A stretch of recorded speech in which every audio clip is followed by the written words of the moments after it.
Our top story, 4 soldiers were killed in action and 3 others were injured during a gunfight with terrorists in Jammu and Kashmir's Rajouri area. The encounter started after terrorists targeted 2 army vehicles.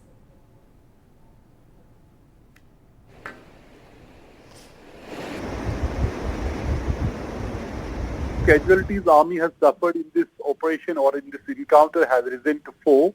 3 others have been injured. According to army, they had launched the operation yesterday evening.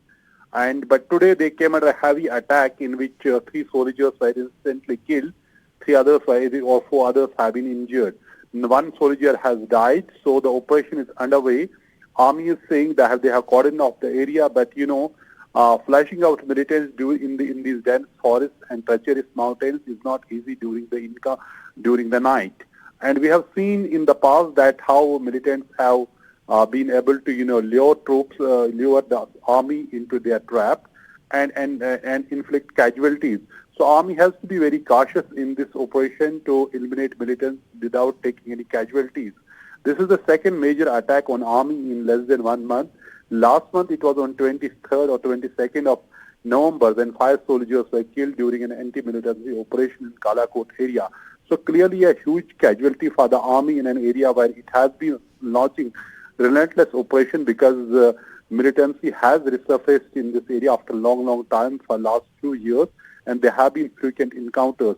So this operation is underway, and tomorrow morning the operation would be resumed again to flush out militants, but it's not clear whether they have gone or anyone has been injured.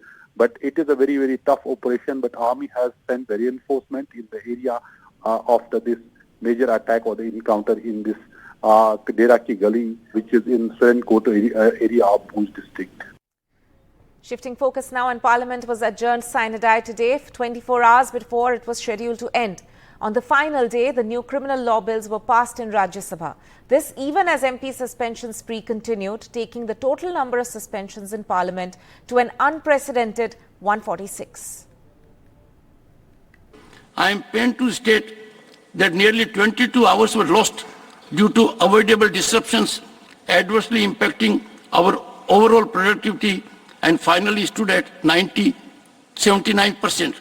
Weaponizing disruption and disturbance as a political strategy doesn't resonate with our constitutional obligation of keeping the interest of the people at large above any other political considerations. Meanwhile, the opposition protested the suspensions with a march from Parliament. This as the BJP held protests as well against what they said was the Congress insulting Parliament. Remember, the India bloc is planning nationwide demonstrations on Friday against the record suspensions. Protest versus protest as the political heat peaked amid the capital winter. As the series of suspensions continues in Parliament, opposition took to the streets, marching from Parliament to Vijay Chowk. A curtain raiser to the nationwide protests planned by opposition parties on Friday. सरकार ये नहीं चाहती कि सदन चले. They don't have faith in democracy. They don't want discussion, debate. Most of the suspended MPs are from the Congress, 38 of its 48 MPs in the Lok Sabha. Basic conventions of parliamentary democracy require 2 things of the government. First is that the system means collective ministerial responsibility to the parliament. The second concern is that when parliament is in session, the government also has an obligation to run it smoothly. Countering the opposition, the Delhi unit of the BJP also staged this demonstration at the Jantar Mantar, blaming the opposition for the parliament ruckus. हमारे क्षेत्र की समस्या हम कैसे बताएंगे? हम संसद से जाकर के अपने क्षेत्र में क्या जवाब देंगे? ये अपनी बात उठाते भी नहीं. ये सिर्फ और चाहते हैं कि संसद को बंद कर दिया जाए. BJP members have been demanding an apology from MPs for insulting Parliament and mimicking the Vice President. Entire opposition is at fault here. It has become an old habit of Shri Rahul Gandhi and the opposition to continue attacking democratic institutions and insulting things which are close to India. While the opposition marched from Parliament to Vijay Chowk to lodge their protest, the BJP reiterated that the propriety of the Speaker on the suspension of the members of the parliament. At the same time, the BJP also held a protest at Jantar Mantar demanding apologies from some members of the parliament. With Vasudha Venugopal and video journalist Sushil Rathi, this is Nukul Jashoria for NDTV. Now, the Congress's top leaders met today to discuss the party's plans on seat sharing with India bloc partners and strategy for the upcoming Lok Sabha polls, as well as to assess the reasons for its defeat in assembly elections in 3 states.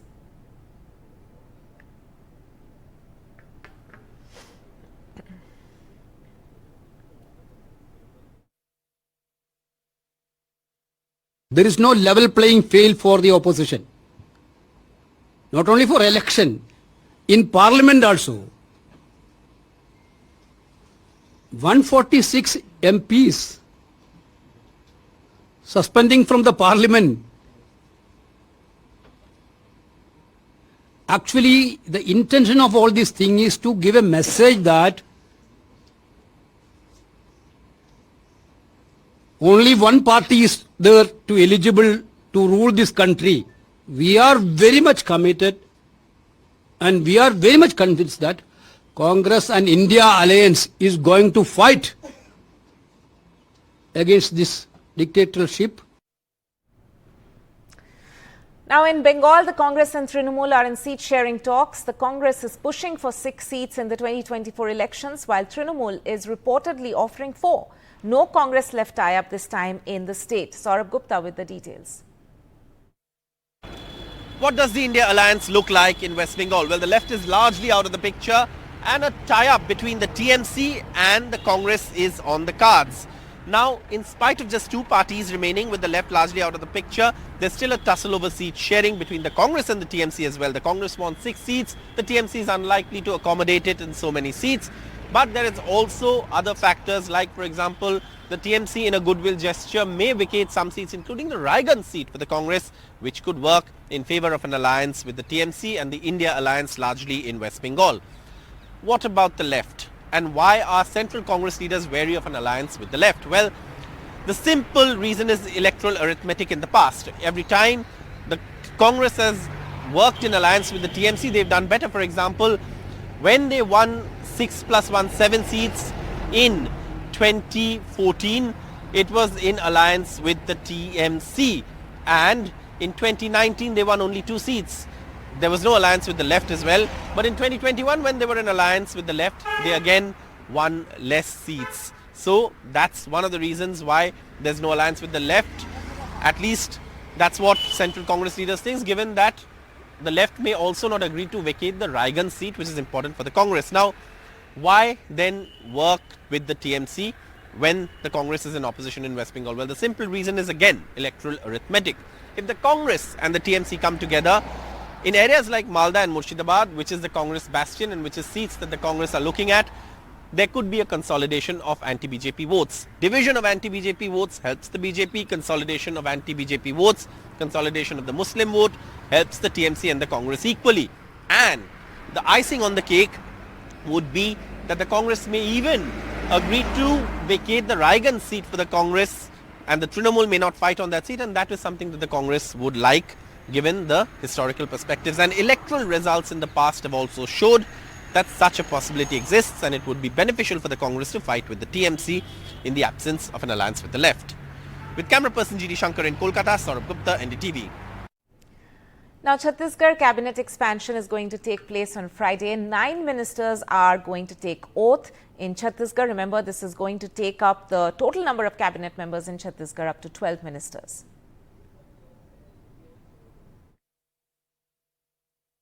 देखिए, अब और ज़्यादा इंतजार नहीं करना पड़ेगा। कल पौने 12 बजे गवर्नर हाउस में हमारे मंत्रिमंडल के नए सदस्य शपथ लेने वाले हैं। इसमें श्री ब्रिजमोहन अग्रवाल, श्री रामविचार नेताम, श्री दयालदास बघेल, श्री केदार कश्यप, श्री लखनलाल देवांगन, श्री श्याम बिहारी जायसवाल, श्री ओपी चौधरी, श्रीमती लक्ष्मी राजवाड़े और श्री टंकरांग मोरमा, ये 9 लोग कल गवर्नर हाउस में मंत्री का शपथ लेने वाले हैं।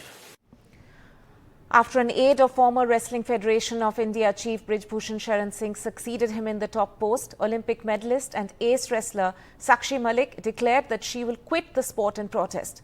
Sanjay Singh, who is the new chief, is a long-time aide of Brij Bhushan Sharan Singh, the BJP MP who had to step aside after top wrestlers, including Sakshi Malik, accused him of sexually harassing women wrestlers. ये हमारी जीत नहीं है, देश के पहलवानों की जीत है। ये फेडरेशन अपने लिए नहीं चुनी जाती है, देश के खेल को बढ़ाने के लिए चुनी जाती है।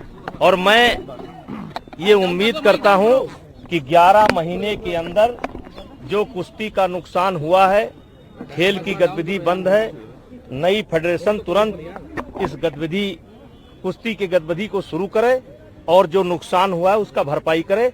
और ये मेरी जीत नहीं है, देश के पहलवानों की जीत है, देश की जनता की जीत है। हम नहीं जीत पाए, पर आप लोगों का बहुत बहुत धन्यवाद। और एक बात और कहना चाहूंगी कि लड़ाई लड़ी, पूरे दिल से लड़ी, लेकिन अगर प्रेसिडेंट ब्रिज भूषण जैसे आदमी जैसा ही रहता है, उसका बिल्कुल सहयोगी है, उसका बिजनेस पार्टनर है, वो अगर इस फेडरेशन में रहेगा तो मैं अपनी कुश्ती को त्यागती हूं और मैं आज के बाद कभी भी आपको वहां नहीं दिखूंगा। तो बस सभी देशवासियों को धन्यवाद जिन्होंने आज तक इतना मेरा सपोर्ट किया और मुझे इस मुकाम तक पहुंचाया। ये लड़ाई चलो हम लड़े, हम नहीं जीत पाए, लेकिन ये लड़ाई किसी न किसी को, जो आने वाली पीढ़ी उनमें उनको भी किसी न किसी को लड़नी पड़ेगी। विनेश ने बताया भगत सिंह को जब फांसी हुई थी तो उसके 20-25 साल बाद हमें आज़ादी मिली थी, लेकिन पता नहीं कुश्ती से आज़ादी हमें कब मिलेगी। अब हमारे रेसलिंग का कैरियर, हमें नहीं लगता कि आगे हम रेसलिंग कर पाएंगे या नहीं कर पाएंगे। We'll head into a short break at this point. Don't go anywhere.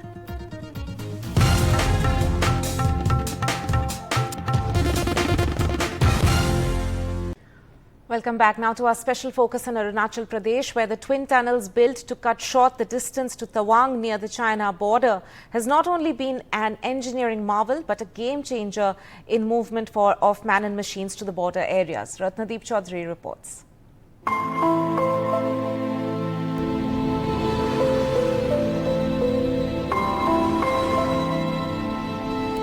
A smooth ride through the 500-meter-long Nechi-Fu tunnel built by the Border Roads Organization en route to Arunachal Pradesh's Tawang. Strategically important, this area was the theatre of the 1962 war against China. And only last year, Indian and Chinese troops faced off at Yangtze in the Tawang sector. Now the second of twin tunnels that ensure all-weather connectivity for Tawang is nearing completion. This has been a very vital development regarding this communication, special service surface communication thing. As a layman, I would see that it would benefit more to the public. It will shorten the duration of the communication, and it will help in, of course, this will help in inflow of tourism. हमारा यहाँ जो ये road है, इसका altitude बहुत ऊपर है, जिसका वजह से क्या होता है कि यूजुअली फॉगी होता है, तो रोड एक्सीडेंट और जो डिस्टेंस है बहुत लंबा होता है। तो अभी क्या हो गया कि ये टनल के वजह से क्या हो गया कि जो डिस्टेंस है वो शॉर्ट हो गया और साथ ही साथ जो एक्सीडेंट होता था वो भी थोड़ा कम हो गया। But the bigger challenge was to build the world's longest bi-lane tunnel at 13,000 feet in Arunachal, Sela. Prime Minister Narendra Modi laid the foundation stone of the 700 crore rupee Sela tunnel on the Balipara-Charudar Tawang road in February 2019. Almost complete, this all-weather tunnel is expected to open before next summer. Apart from being an engineering marvel, this tunnel addresses the long-standing logistical challenge posed by the 14,000-foot high Sela Pass during winter. For decades, the movement of personnel, weaponry and supplies to Tawang was severely impacted for 3 to 4 months each year due to the harsh winter conditions. Now Tawang will remain connected all year long. यहाँ पे मैं तो जो 50 degree temperature से आया हुआ था, यहाँ पे -20, 30 एडजस्ट किया हुआ है और चैलेंजिंग काम किया हुआ है। यहाँ पे बर्फ बर्फ हमारा 8, 6 फुट, 5 फुट, 7 फुट तक बर्फ रहता था, उसमें के बीच में भी काम निकाला हुआ है। काम कभी भी बंद हुआ नहीं है, मतलब कंटिन्यू काम चलता रहा। थोड़ा स्लो हुआ, प्रोग्रेस स्लो हुई, लेकिन काम चलता रहा, काम कभी बंद नहीं हुआ। The twin tunnels will significantly reduce travel time to Tawang, saving at least 1 hour and providing all-weather connectivity. With Nakul Rabha in Tawang and Ratnadeep Chaudhary, Bureau Report, NDTV. International news now, and Czech police have said that an attacker killed at least 10 people in a shootout near a university in Prague. Police have said that the lone gunman in this case has been eliminated. Prague University building was evacuated after the deadly attack.